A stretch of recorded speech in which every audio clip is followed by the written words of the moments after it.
வீட்டை விட்டு வெளியே வர மாட்டாரு, work from home politician, weekend பொலிட்டீஷியனர். இப்ப தெரியுதுங்களா? ஒரு நாளைக்கு வந்ததுக்கே திருச்சி திக்குமுக்காடிடுச்சு. அரசு ஊழியர்களுக்கு பழைய ஓய்வூதிய திட்டம் அமுலாக்குவோம் அப்படின்னு சொன்னது நிறைவேறலன்றது பொய்யா, இல்லை நிறைவேறாம இருக்கிறது மெய்யா? பகுதி நேர ஆசிரியர்களை அந்த நிரந்தரமாக்குவேன் அப்படின்னு சொன்னது பொய்யா, இல்லை நிறைவேறாமல் இருக்கிறது பொய்யா? அவர் பேப்பரை வச்சுட்டு 505 உறுதிமொழியில் எது எது நிறைவேறலன்னு பர்டிகுலராக சொல்றாரு. அவர் சொன்னதுல எது பொய்? செய்வோம் செய்வோம் செய்வோம் செய்வோம்னு சொன்னாங்களே, செஞ்சாங்களா? கேக்குதா மை டியர் சிஎம் சார்? இப்பதானாலும் நடிப்பார் ரஜினிகாந்த். ஆனா அரசியல்ல மக்கள் சேவை பண்ண, மக்கள் தொண்டாற்ற அவருக்கு உடல் நலம் ரைட். அப்ப இதுக்கு அரசியல் பேசுற அரசு விழால அது என்ன மு.க. ஸ்டாலின் பாராட்டு விழாவா? அப்ப சொல்லுங்க. 13 வருஷம் எம்ஜிஆர் வெளியே உட்கார வச்சார், ஜெயலலிதா 10 வருஷம் உட்கார வச்சாங்க. இன்னைக்கு காங்கிரஸ் விடுதலை சிறுத்தை வெளியே போட்டாங்க, இன்னைக்கே விழுந்துருங்க அந்த கட்சி. இந்த முறை ஏன் முந்தின நாளே வந்து தங்கி இந்த போக்குவரத்து நெரிசல் இதெல்லாம் அவர் சரி பண்ணியிருக்காங்க, ஏன் அவர் பண்ணல? வேணும்னே நான் என் மாச காட்டுறேங்கிறதுக்காக பண்ணாரா? காவல்துறை ஃபெயிலியர் தாங்க இது மெயின் காரணம். எவ்வளவு ஆட்கள் வருவாங்க அப்படின்னு ஆன்டிசிபேட் பண்ணியிருக்கவான உளவுத்துறை என்ன பண்ணுது? எதை பத்தியும் கவலைப்படாம இருந்தா இப்படிதான் கயாஸ். அவங்க அதை விரும்புறாங்க. ஸ்டாலின் அவர்களை விமர்சனம் செய்வதா கடும் தாக்கு. ஏன்பா ஸ்டாலின்னா மகாராஜாவா, மன்னரா? அவரை கேள்வி கேட்கறதே தப்பா? விமர்சனத்துல சொல்லலாம், ஆனா அவரை கேள்வியே கேட்க, நீ கேள்வி கேட்டுதான் நீ ஆட்சிக்கே வந்த.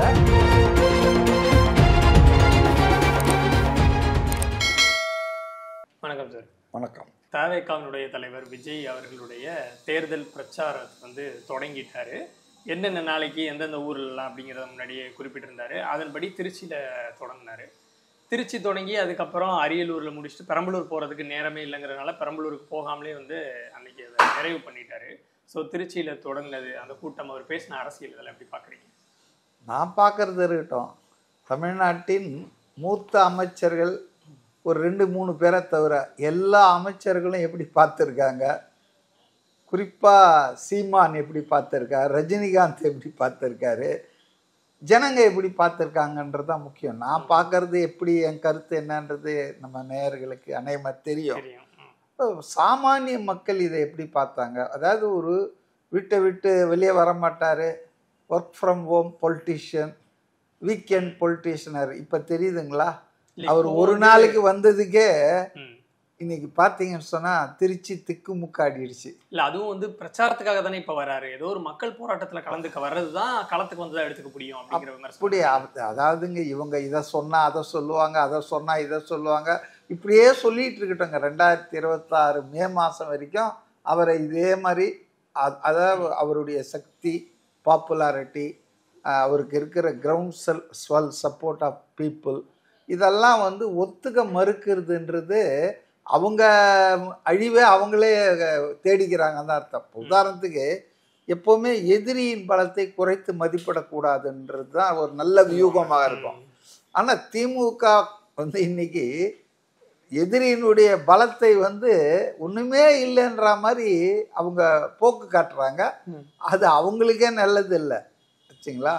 ஆனால் இப்போ இந்த திருச்சிக்கு அப்புறம் பார்த்தீங்கன்னா, including chief minister, deputy chief minister, almost நான் எண்ணி பார்த்தோம் ஒரு 10-15 மந்திரிகள், சோட்டா பிக் இந்த மாதிரி மந்திரிகள், அப்புறம் ரஜினிகாந்த், அப்புறம் வந்து நம்ம வழக்கம் போல் இந்த என்ன இது கெட்டுப்போன இறைச்சின்னு சொன்னார் மதுரை மாநாட்டில், சிங்கம் அதெல்லாம் தொட்டு கூட பார்க்காதுன்னு, அது மாதிரி சீமான் இந்த வகையராக்கள் கதறலை பார்த்தா அது எந்த அளவுக்கு மக்களிடம் போய் சேர்ந்திருக்கிறது அவருடைய செய்திகள். இப்போ நான் ஒன்றே ஒன்று சொல்கிறேன். இப்போ முதலமைச்சர் பொறுப்புன்றது ஒரு ஹானரபிளான போஸ்ட்டு. 7.5 கோடி தமிழர்களின் விரும்புகிறோமோ விரும்பலையோ அவர் தான் முதலமைச்சர். அவங்க நலனை பாதுகாக்கணும். அப்போது அவர் பொது மேடைகளில் நாகரிகமாக பேசணும். தமிழர் பண்பாடுன்னு வாய்க்கீழே பேசுகிறவங்க ஒரு உண்மைகளை பேசணும். பொதுவெளியில் அரசியல் கூட்டமாக இருந்தால் கூட உண்மைகளை பேசணும். ஆனால் நேற்று பார்க்குறேன் நான், அவர் என்ன சொல்கிறாருன்னா, ஸ்டாலின் பொத்தாம் பொதுவாக திமுக அரசின் மீது பொய்களை பரப்புகிறார்கள், அதாவது உறுதிமொழிகளை நிறைவேற்றலை அப்படின்னு சொல்லிட்டு தேர்தல் வாக்குறுதிகளை. அது யாரை சொல்றாருன்னா விஜய் வந்து திருச்சியில, பெரம்பலூர்ல, இது அரியலூர்ல எல்லாம் பேசுனதனுடைய தாக்கம் தான் அது. we could gauge the impact. ஆனா சாதாரண ஆள் என்ன நினைப்பான், ஒரு முதலமைச்சர் இவ்வளவு விவரம் இல்லாம இருக்காரு, அவர் பேப்பரை வச்சுக்கிட்டு 505 உறுதிமொழியில எது எது நிறைவேறலன்னு பர்டிகுலரா சொல்றாரு. இது என்ன ஆச்சு, சொன்னாங்களே செஞ்சாங்களா, இது என்ன ஆச்சு, அது என்ன ஆச்சுன்றாரு. அப்படி மக்கள் மத்தியில் பல கோடி பேர் பார்க்க பேசியிருக்காரு. இந்த உரையை கம்ப்ளீட்டாக அவர் மறைச்சிட்டு பொத்தாம் பொதுவாகனா என்ன, பொத்தாம் பொதுவாக என்ன பேசினாங்க குறிப்பிட்டு பேசியிருக்காரு விஜய். ஒவ்வொரு வாக்குறுதியா ஸ்பெசிபிக் டீசலுக்கு 3 ரூபாய் மானியம் தர நீங்களே ஏன் கொடுக்கல, மீனவர்களுக்கு வீடு ஏன் கட்டி, எல்லா குடும்ப தலைவர்களுக்கும் 1000 ரூபாய் உரிமை தொகைன்னு சொன்னீங்களே, ஏன் அதுல தகுதி வச்சு பாதி பேரை கழிச்சு கட்டினீங்க. ஆக அவர் வந்து கேட்ட கேள்விகள் குறிப்பிட்ட உறுதிமொழிகள். 505 யாராலையும் மனசு பேப்பரை வச்சு தான் படிக்க முடியும் இல்லைங்களா. அப்போ அவர் சொன்னது பார்த்தீங்கன்னா எனக்கு தெரிஞ்சு ஒரு 10-15 நிறைவேறாத உறுதிமொழிகளை குறிப்பிட்டு பேசுறாரு. இதை ஒரு முதலமைச்சர் வந்து அதுக்கு பதில் சொன்னா தப்பு கிடையாது. இந்த வாக்குறுதியெல்லாம் நிறைவேற்றி இருக்கிறோம், அவர் சொன்னது தவறு, பொய், வடிகட்டிய பொய், ஜம்மு காலத்தில் வடிகட்டிய பொய்ன்னு ஏதாவது சொல்லிட்டு போங்க. நாங்க சொன்னதையும் செய்தோம், சொல்லாததையும் செய்தோம்னு டைலாக் கொடுங்க. ஆனா பொதுவாக பொத்தாம் பொதுவாக பேசி பொய்யை பரப்புகிறார்கள். எது பொய்? அரசு ஊழியர்களுக்கு பழைய ஓய்வூதிய திட்டம் அமுலாக்குவோம் அப்படின்னு சொன்னது நிறைவேறலன்றது பொய்யா, இல்லை நிறைவேறாம இருக்கிறது மெய்யா? பகுதி நேர ஆசிரியர்களை அந்த நிரந்தரமாக்குவேன் அப்படின்னு சொன்னது பொய்யா, இல்லை நிறைவேறாமல் இருக்கிறது பொய்யா? அவர் சொன்னதுல எது பொய்? பொய்யா பேசுறாங்க ஆட்சியில் இருப்பவர்கள். நான் என்ன சொல்றேன்னா, மக்கள் கிட்ட உண்மையை சொல்லுங்க. எங்களால் இவ்வளவுதாங்க முடிஞ்சது 4.5 வருஷத்துல, எங்களால் செய்ய முடியலைங்க சொல்லுங்க, ஃபேர் எனப். ஆனா எல்லாத்தையும் செஞ்சிட்டா மாதிரியும் அப்படி நாடகம் ஆடக்கூடாது இல்லைங்களா. நான் பல நேர்காணல்ல சொல்லியிருக்கேன், திமுகவினுடைய அந்த பாரம்பரியம், அந்த இது சொல்லுவாங்கல்ல ஜீனே என்னன்னா மக்களுக்கு உறுதிமொழியை கொடுக்கறது, அதை நிறைவேற்றாமல் விடுறது. இப்போ லேட்டஸ்டாக சொல்கிறாங்க, கம்யூனிஸ்டுகள் கூட இதுக்கு சம்மந்தப்பட்டிருக்காங்க. விசிகா தனியார் மயம் செய்ய மாட்டோம், தனியார் மயத்தை தடுப்போம், அரசு பணிகளை தனியாருக்கு தாரை வார்ப்பதை அனுமதிக்க மாட்டோம் என்பதுதான் திமுக கூட்டணியில் கட்சியில் இருக்கிற அத்தனை பேருடைய தாரக மந்திரம். ஆனால் இன்னைக்கு தூய்மை பணியாளர்களை வந்து பணிகளை சென்னை மாநகராட்சியில் 2 பகுதிக்கு தனியாருக்கு விட்டாங்க. அந்த தனியாருக்கு விட்டதை எதிர்த்து 10-13 நாட்கள் கொட்டும் மழையில், வெயிலில், வேகாத வெயிலில் அந்த ரிப்பன் பில்டிங் முன் அந்த பேமெண்ட்டில் ஏராளமான தூய்மை பணியாளர்கள் போராடினாங்க. அவங்க என்ன டாட்டா பிர்லா பிள்ளைங்களா? சமூகத்தின் அடித்தட்டில் இருக்கிறவங்க, ரொம்ப கஷ்டப்படுறவங்க, அவங்க போராடினாங்க. அவங்கள என்ன பண்ணீங்க, நீதிமன்றத்தின் மூலம் ஒரு ஆளை வழக்கு தொடுக்க வச்சு உங்காலே ஒரு ஆளை திமுக அனுதாபிய தடையா இருக்குது, பிளாட்பாரத்தில் நடக்க முடியலன்னு சொல்லி நீதிமன்ற தீர்ப்பு என்ற பொருளை ராத்திரி நள்ளிரவில் அப்புறப்படுத்தினீர்கள். அவங்க என்ன கேட்டாங்க, நீங்க கொடுத்த வாக்குறுதி கையெழுத்து போட்டு கொடுத்துருக்காரு எதிர்கட்சி தலைவர் மு.க. ஸ்டாலின் அன்றைய கமிஷனருக்கு, இவங்களெல்லாம் நிரந்தரப்படுத்துக, தனியாருக்கு விடாதீங்கன்னு. அப்போ இவங்க ஆட்சி நடத்துவது என்பது ஒரு பொய்யான ஆட்சிங்க. இல்லை, அதை வந்து விஜய் அவர்கள் தெளிவாக குறிப்பிட்டிருந்தாரு. முந்தின தடவை அந்த மதுரை மாநாட்டில் கூட சில விஷயங்கள் அவர் அட்ரஸ் பண்ணியிருக்கலாம் அப்படிங்கிற விமர்சனம் இருந்துச்சு. அதையெல்லாம் தாண்டி இந்த முறை இந்த பிரச்சாரத்தை தொடங்கின உடனே திருச்சியிலையும் சரி, அரியலூர்லையும் சரி, நிறைய முக்கியமான விஷயங்களை நீங்கள் சொல்றது போல இந்த வாக்குறுதிகள்லாம் நீங்கள் கொடுத்தீங்க, இதெல்லாம் நிறைவேற்றலை அப்படிங்கிறது அரசியல் ரீதியாக விஜய் அவர்கள் மிக சரியாகவே பேசியிருக்கிறாரு. அப்படிங்கிறது தான் வந்து சாதாரண மக்களாக இருக்கட்டும், எனக்காக இருக்கட்டும், பார்க்குறவங்களுக்கு அப்படி தான் தெரியுது. அதை தவிர்த்து வந்த கூட்டம், இந்த கூட்டத்தில் வந்து என்ன ஒரு விஷயம் அப்படின்னா, திருச்சியில் வந்து மரக்கடைங்கிற பகுதியில் பேச போகிறாரு. அதுக்கான ஒரு நேரமும் வந்து குறிச்சாச்சு. அவர் ஏர்போர்ட்டில் தான் வந்து இறங்க போகிறாருங்கிறது எல்லாருக்கும் தெரிஞ்சிருச்சு. ஸோ விஜய் அவருக்கு ஒரு மாசம் இருக்குது, அவரை பார்க்கறதுக்காகவே நிறைய பேர் வராங்க. ஏர்போர்ட்லேருந்து மரக்கடைக்கு வர்றதுக்கு இத்தனை மணி நேரம் ஆயிடுச்சு. ஆனால் இதுவே மாநாடு நடக்கும்போது வந்து விஜய் வந்து முந்தின நாளே அங்கே வந்து தங்கிடுறாரு. இந்த மாதிரியான போக்குவரத்து நெரிசல்ல இருந்து தற்காத்துக்கணும், எல்லாம் சரியான நேரத்தில் நடக்கணும்னு. அதை ஏன் விஜய் இந்த இடத்துல கையாளலை? ஒருவேளை அரசாங்கத்துக்கும் மற்ற கட்சிகளுக்கும் நான் வந்து இறங்கினா எனக்கு மாசு இவ்வளோ இருக்கும், நான் ஒரு இடத்துக்கு போகிறதுக்கே இவ்வளோ பேர் வருவாங்க, என்னால் வந்து நினச்ச நேரத்துக்கு போக முடியாத அளவுக்கு என்னோட கூட்டம் வரும் அப்படிங்கிறத இப்போ விஜய்க்கு வந்து முன்னாடியே வந்துட்டா இதெல்லாம் வந்து சரிப்படுத்திட முடியும்னு தெரியும். அதுக்கேற்ற மாதிரி ஒரு மாநாட்டுக்கு வந்துட்டாரு. அப்போ இந்த முறை ஏன் முந்தின நாளே வந்து தங்கி இந்த போக்குவரத்து நெரிசல் இதெல்லாம் அவர் சரி பண்ணிருக்கலாமே, ஏன் அவர் பண்ணலை? வேணும்னே நான் என் மாசை காட்டுறேங்கிறதுக்காக பண்ணாரா? அதெல்லாம் ஒன்றும் இல்லை. அதாவதுங்க, அப்படி அவருக்கு மாஸ்க் காட்டித்தான் நிரூபணம் பண்ணணும். அவர் எந்த சக்தி மிக்க பாப்புலர் செலிபிரிட்டி, அவருக்கு இன்னைக்கு வந்து தமிழ்நாட்டில் எவ்வளோ சப்போர்ட் இருக்குதுன்றதெல்லாம் இதெல்லாம் வந்து எல்லாத்துக்கும் தெரிஞ்ச விஷயம். இதை எதுக்கு மாநாட்டில் கடைபிடிச்சா? மாநாடு என்பது வேற. மாநாடுக்கு முன்னாலேயே வந்து தயாரிப்பெல்லாம் பண்ணோம். இது வந்து பிரச்சாரம். ஆனால் அதனால தான் அந்த பஸ்ஸை வந்து முதல் நாளே அனுப்பிச்சிட்டாங்க.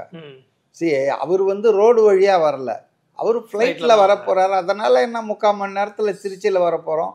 காலையில் 6-7 மணி கிளம்புனா போதும், குளிச்சுட்டு திரும்ப வீட்டுக்கு வரப்போகிறாரு. அதனால் அவர் வந்துட்டு அவர் கம்ஃபர்ட்டையும் பார்க்கணும் இல்லைங்க. ஒரு நாள் பூரா அலையணும் பஸ்ஸில். அப்போ முதல் நாளே போய் உட்காந்துட்டு நைட்டு தங்க என்னத்துக்காக பண்ணணும்? ஸோ காவல்துறை ஃபெயிலியர் தாங்க இதுக்கு மெயின் காரணம். போலீஸ் வந்து இதை பற்றி கண்டுக்கவே இல்லை.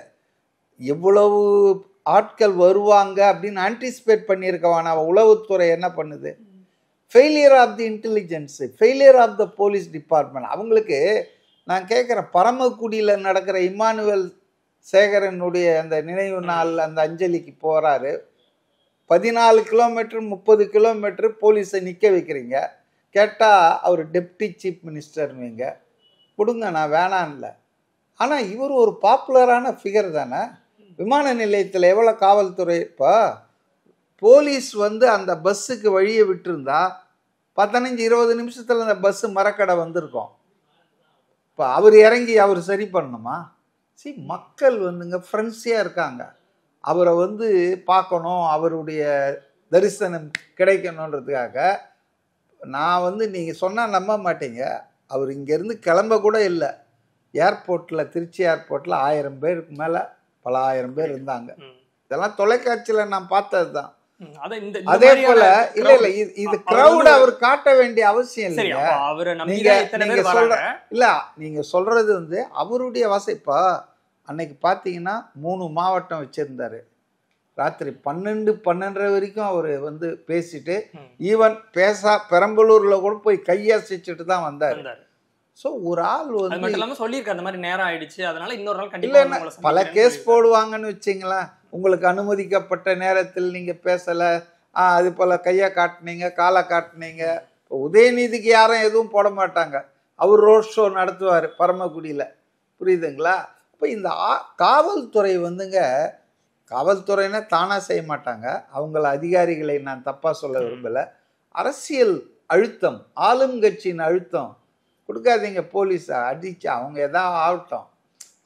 ஒரு ஒரு ஒரு விஐபி வராரு, உங்ககிட்ட அனுமதி கேட்டு திடீர்னு வந்து இறங்கல. அவர் உங்ககிட்ட 10 நாளாக அலைஞ்சி 12 நாள் அலைஞ்சிருக்காரு ஆனந்த். ஒரு நிகழ்ச்சிக்கு அனுமதி வாங்குறதுக்கு 12 நாள். அதுக்கு அவர் மேலே ஒரு கிரிமினல் கேஸ் போட்டிங்க, ஏர்போர்ட்டில் வந்து கமோஷன் ஏற்படுத்தினாருன்னு. இப்போ அடுத்து விஜய் மேலே கூட வருமானு எனக்கு தெரியாது. சாலையை வந்துட்டு இது பண்ணிட்டாங்க, ஆக்கிரமிச்சு. ஏன்னா சம்மந்தமே இல்லாத பவுன்சர் யாரையும் தூக்கி போட்டாருன்னு அதில் அக்யூஸ்ட் நம்பர் 1 விஜய்ன்னு போட்ட காவல்துறை தான் நம்ம தமிழ்நாடு காவல்துறை. அதனால் வந்துங்க அவரை பொறுத்தவரையில் அவர் இதெல்லாம் ஆன்டிசிபேட் பண்ண வேண்டிய அவசியம் இல்லை. ஆனால் காவல்துறை, revenue department, police department, intelligence இதெல்லாம் ஆன்டிசிபேட் பண்ணியிருக்கணும். நாளைக்கு அவர் வராருன்னா பல 1000 பேர் வருவாங்க, ஏர்போர்ட்டில் என்ன பாதுகாப்பு, அவர் வருவதற்கு என்ன, எதை பற்றியும் கவலைப்படாமல் இருந்தால் இப்படி தான் கயாஸ். அவங்க அதை விரும்புகிறாங்க.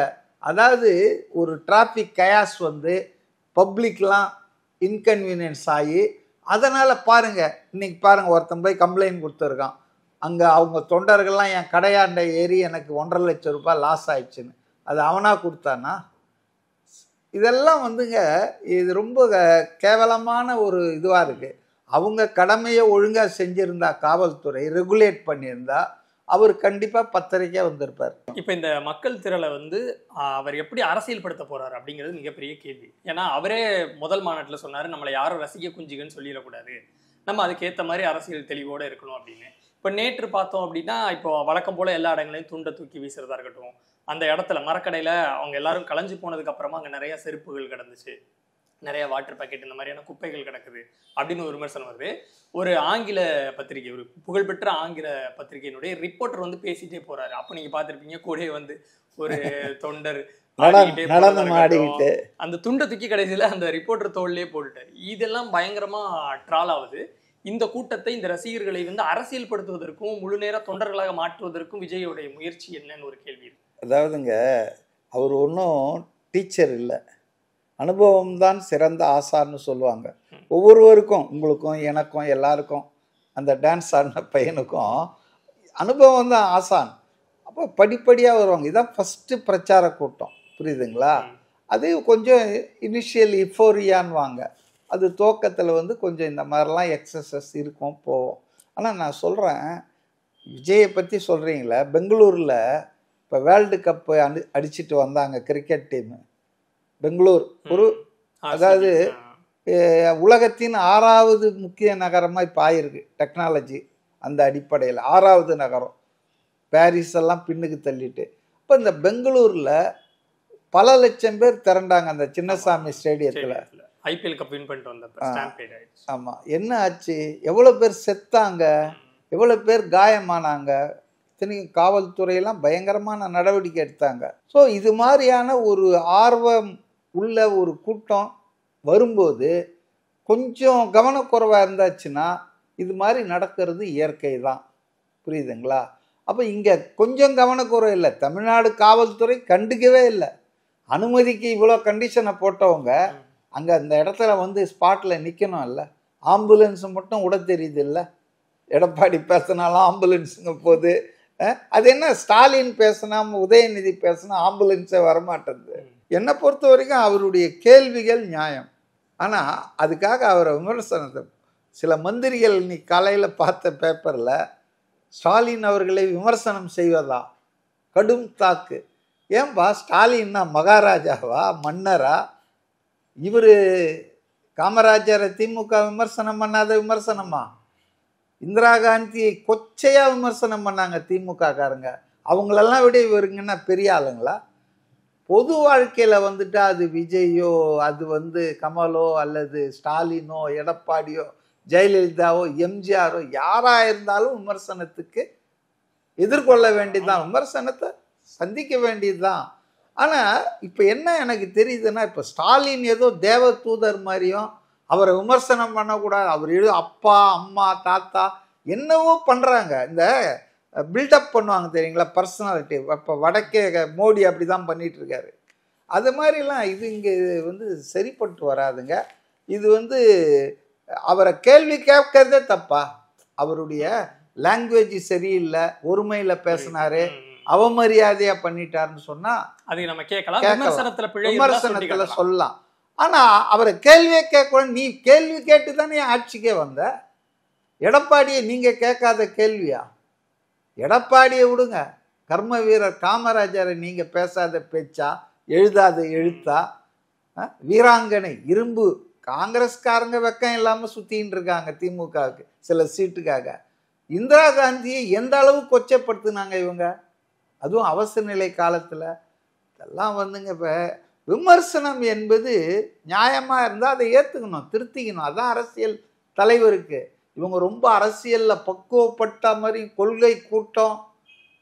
அந்த திருச்சியில் தொடங்கணும்னு ஒன்று எழுதியிருந்தார், நாம் கொள்கை கூட்டம். அதே போல் வந்து நமக்கு வந்து இது கோட்பாடு இருக்கிறது, முப்பெரும் விழா கரூரில் நடக்குது, கூடுவோம்ட்டு புதுசாக விடுறாங்க. என்னென்ன பழைய எதிரிகள் புதிய எதிரிகள். இந்த பைபிள்ல ஓல்டு டெஸ்டமெண்ட் நியூ டெஸ்டமெண்ட்னு 2 பகுதி இருக்கும். புதுசா வந்தாச்சு எதிர்க்கறாங்கங்கும் பொழுது அவங்களே அட்ரஸ் பண்ணிரணும்ல. நீங்க எதிர்க்கட்சிகள்னு சொல்லுங்களாங்க, இதுல என்னங்க பழசு புதுசு? இன்னைக்கு பாருங்க விஜய் அதுக்கு பதில் இல்ல அவர் பதில் சொல்லிட்டாரு பாருங்க, பழையன கழிதலும் புதியன புகுதலும் தமிழர் வாழ்வில் அது நடக்கிற ஒண்ணுதான்ட்டாரு. நீங்க குறை சொல்ற விஜய் வந்து பீக்கில் இருக்கிறாரு. 275 கோடி இந்தியாவிலே அதிக சம்பளம் வாங்கினால விட்டுட்டு வரான் 51 வயசுல. அவனை கையெடுத்து கும்பிடணும். நீங்கெல்லாம் 70 ஆனாலும் நடிப்பார் ரஜினிகாந்த். ஆனா அரசியல்ல மக்கள் சேவை பண்ண, மக்கள் தொண்டாற்ற அவருக்கு உடல் நலம் வராது. ரைட். அப்ப அரசியல்ல நீ வேணான்னு சொன்ன பிறகு இதுக்கு அரசியல் பேசுற? அரசு விழால, அதுவும் இளையராஜா பாராட்டு விழால போயிட்டு, அது என்ன மு.க. ஸ்டாலின் பாராட்டு விழாவா? அப்ப சொல்லுங்க, அதுல போய் பேசுங்க. திமுக மேடையில போய் இவர்தான் வல்லவர், இவர் தொடர்ந்து ஜெயிப்பார்.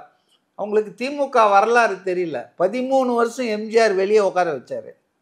ஜெயலலிதா 10 வருஷம் உட்கார வச்சாங்க. இன்னும் திமுக வந்து வெல்ல முடியாத சக்தி. இன்னைக்கு காங்கிரஸ் விடுதலை சிறுத்தை வெளியே போட்டங்க, இன்னைக்கே விழுந்துருங்க அந்த கட்சி. கூட்டணிகள் உதவி இல்லாமல், கூட்டணி பலம் இல்லாமல் எப்போதும் திமுக ஜெயிச்சதில்லை. அது 67லேருந்து 2026 வரைக்கும் இதுதான் நிலைமை.